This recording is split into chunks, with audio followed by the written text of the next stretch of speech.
안녕하세요. 의미치료 심리상담사 김미경입니다. 먼저 이태원 참사 희생자분들의 명복을 빌며 평안한 영면을 위해서 기도하겠습니다. 오늘 제가 의미치료 심리상담사로 소개해 드렸는데요. 의미치료를 다른 말로 로고테라피라고도 하고요. 이 로고테라피를 창시하신 분은 세계적으로 1000만 부 이상 팔린 죽음의 수용소란 책을 펴내신 빅터 프랭클 박사이십니다. 인생의 어두운 밤을 지나고 계시다면 오늘 빅터 프랭클 자서전 내용을 통해 버텨서 살아내는 지혜를 배워보시기 바랍니다.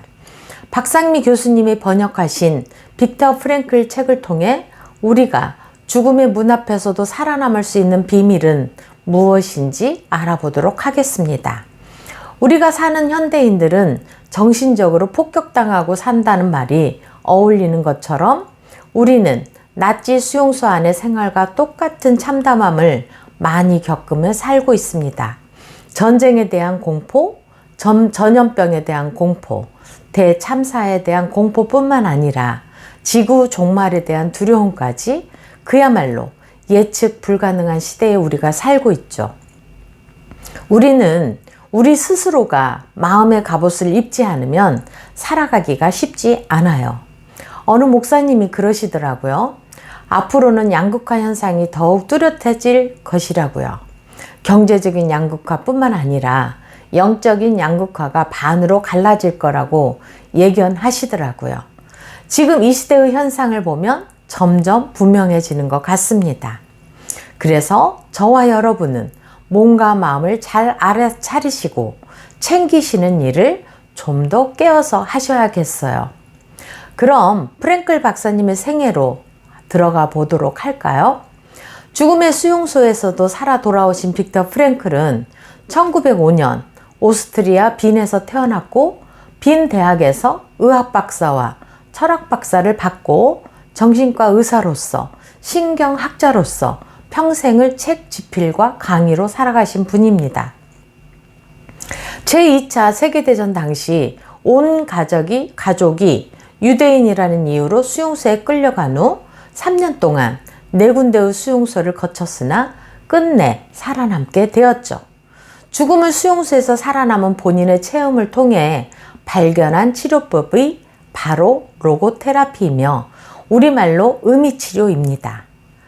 프로이드의 정신분석, 아들러의 개인심리학과 더불어 정신요법 제3학파라 불리는 로고테라피 학파를 프랭클 박사가 창시한 후 드라마틱한 치유 효과로서 로고테라피를 선호하는 사람들이 많아지고 있습니다. 가족의 생사조차 알 수 없는 혹독한 시간을 보내는 와중에도 매일매일 삶의 의미를 발견하고 인간 존업생의 승리를 프랭클은 죽음 가운데서 희망을 발견하게 하는 기적의 힘을 지닌 로고테라피를 본인이 창시한 게 아니라 자신 안에 이미 가지고 있는 것을 발견한 것이라고 강조합니다.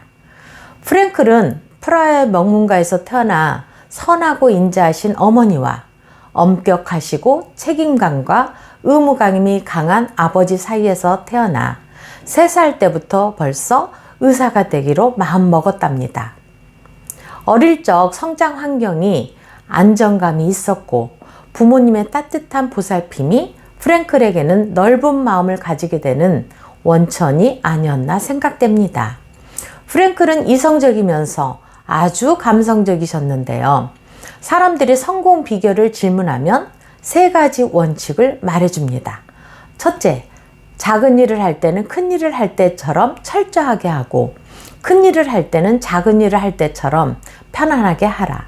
둘째, 일을 할 때는 신속하게 처리하라. 셋째, 가장 하기 싫은 일을 먼저 하라. 프랭클은 낙천적이고 삶을 즐기는 사람이었고 회복 탄력성도 좋아서 마음이 괴로울 때도 빨리 빠져나올 수 있는 기질을 타고났다고 합니다. 난관에 부딪혀서 화가 날 때면 앞으로 더 열받는 일이 일어나지 않게 해주세요 라고 마음속으로 무릎 꿇고 기도하면 금방 화가 가라앉았다는 겁니다. 또한 프랭클은 유머를 아주 좋아했고 유머는 자기 보존을 위한 투쟁에 필요한 무기라고 말합니다. 수용소 안에서 유머 감각을 개발시키는 훈련을 실시하고 적어도 하루에 한 가지씩 유머를 만들어내는 일도 했다고 합니다. 강제 수용소로 끌려가기 전 아내 틸리와 결혼합니다. 꿈 같은 결혼이었고 행복했지만 9개월 뒤 테레지엔 스타트 수용소로 끌려갑니다. 프랭클 가족이 바이쇼비치 역에서 테레지엔 스타트 수용소를 향해 행군하는 날, 사람들은 공포에 질려 있었죠. 프랭클 아버지는 겁에 질린 사람들을 이렇게 안심시켰죠. 하늘은 스스로 돕는 자를 돕습니다. 아버지는 눈이 마주치는 사람들에게 미소를 지어 보이며 안심시켰어요. 아버지는 그토록 침착하고 담담한 분이셨고 프랭클은 그런 아버지를 닮았습니다. 다시 죽음의 수용소 아우슈비츠로 틸리 아내와 가게 되었고 거기서 입고 있던 옷을 모두 벗어야 했기에 숨겨두었던 원고를 빼앗기고 말았죠. 수용소 안에서 발진티푸스와 호흡곤란으로 죽음이 가까운 느낌을 받았지만 프랭클은 틸리와 원고 집필에 대한 생각뿐이었어요. 부모님과 틸리는 결국 수용소에서 죽음을 맞이했고 여동생과 프랭클만 살아 돌아옵니다. 프랭클은 말합니다. 분명 강제 수용소는 정신적으로 성숙할 수 있었던 결정적인 시험대였다는 것을, 인간이 얼마나 무능한지, 가치가 얼마나 중요한지를 강제 수용소에서 확인했다고 합니다. 환경의 조건이 같더라도 미래를 지향하는 사람, 미래에 충족될 의미를 지향하는 사람은 반드시 살아남을 수 있다고 합니다. 그리고 끝내 살아남을 수 있었던 이유를 한 가지만 말하라고 한다면 잃어버린 원고를 다시 쓰고야 말겠다는 의지가 있었기 때문에 모멸감, 수치심, 가스라이팅을 견딜 수 있었다고 합니다. 수용소에서 나온 후 프랭클은 네덜란드 라이덴에서 열린 심리치료 국제학술대회에서 이런 고백을 한 적이 있습니다. 수용소의 어느 날 아침 지독한 배고픔과 혹독한 추위 속에서 행진을 해야만 했는데 퉁퉁 부어오른 발은 꽁꽁 얼어서 신발끈이 묶이지 않았답니다. 더 이상 희망도 없고 나를 위로해 줄 존재도 없었는데 그때 마침 밝고 따뜻하고 웅장한 대강당의 단상 위에 서 있는 자신의 모습이 상상 속에 그려졌답니다. 청중들 앞에서 강제 수용소에서의 심리치료 경험이라는 주제로 강의하고 있었고 수용소에서 겪은 모든 경험을 이야기하고 있는 상상을 했었는데 그것이 현실이 되리라고는 바라지 못했었지만 결국 그는 강제 수용소의 심리치료 경험이라는 제목으로 웅장한 강의실에서 강의를 수없이 합니다. 다시 빈 대학병원의 정신과 의사로 환자를 돌보게 되지만 가족들의 죽음을 알리는 소식에 프랭클은 통곡을 하면서 친구 폴각에게 말합니다. 너무 고통스럽네. 하지만 극심한 고통일지라도 그 자체가 의미가 있다고 생각하네. 삶이 내게 무언가를 요구하는 듯한 느낌이 들어. 내가 발견해야 하는 그 무엇인가가 결정되어 있는 듯한 느낌이 들어.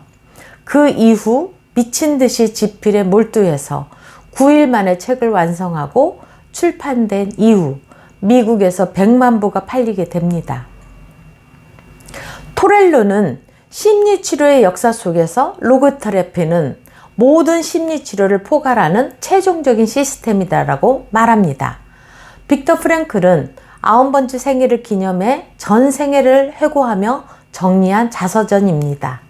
80살이 될 때까지 암벽타기를 즐겨했던 삶의 열정은 왜 살아야 하는지를 알고 자신의 사명과 책임감을 끝까지 승리로 이끌어낸 프랭클의 발자취를 따라가고 싶은 마음이 솟아나게 만드는 대목입니다. 인생을 두 번째로 살고 있는 것처럼 살아라. 그리고 지금 당신이 막 하려고 하는 행동이 첫 번째 인생에서 이미 실수했던 바로 그 행동이라고 생각하라는 프랭클의 말을 끝으로 오늘은 여기까지 하겠습니다. 함께 살아내기의 김미경이었습니다. 감사합니다.